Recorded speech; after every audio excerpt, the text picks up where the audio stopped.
अस्सलाम वालेकुम स्टूडेंट्स, कैसे हैं आप सब। उम्मीद करती हूँ खैरियत से होंगे। तो बच्चों, आज मैं आपको उर्दू के हर्फ बे के बारे में बताऊंगी। लेकिन आप सबसे पहले मुझे बताएंगे कि हमने बे से पहले कौन सा हर्फ पढ़ा था। बे से पहले हमने अलिफ़ के बारे में पढ़ा था। अलिफ़ क्या होता है? अलिफ़ खाली होता है। अलिफ़ खाली। लेकिन आज हम अलिफ़ के बाद बे आता है, बे के बारे में पढ़ेंगे। बे के नीचे एक नुक्ता। बे के नीचे कितने नुक्ते होते हैं? बे के नीचे एक नुक्ता होता है। और बे से कौन कौन सी चीज़ें बनती हैं? बे से वैसे तो बहुत सारी चीज़ें बनती हैं, लेकिन यहाँ पर कुछ चीज़ें दी गई। बे के नीचे एक नुक्ता।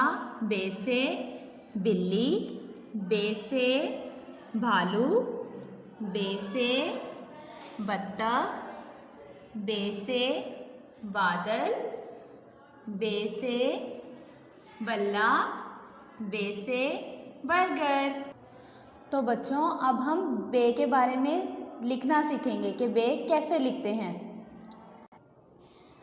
पेंसिल को फर्स्ट डॉट पर रखेंगे, जो पहला नुक्ता है उस पर रखेंगे, और फिर इन नुक्तों को आपस में मिलाएंगे। लाइन के ऊपर लेकर आएंगे पेंसिल को, और फिर यहाँ से ऊपर बे के नीचे एक नुक्ता।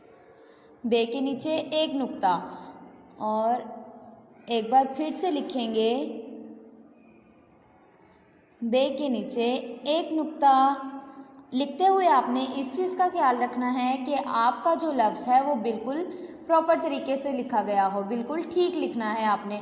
आपका लफ्ज़ लाइन से अगर नीचे आएगा तो ये गलत हो जाएगा, ये गलत है, ठीक है। आपने नुक्तों को आपस में मिलाना है और एक मुकम्मल लफ्ज़ बनाना है।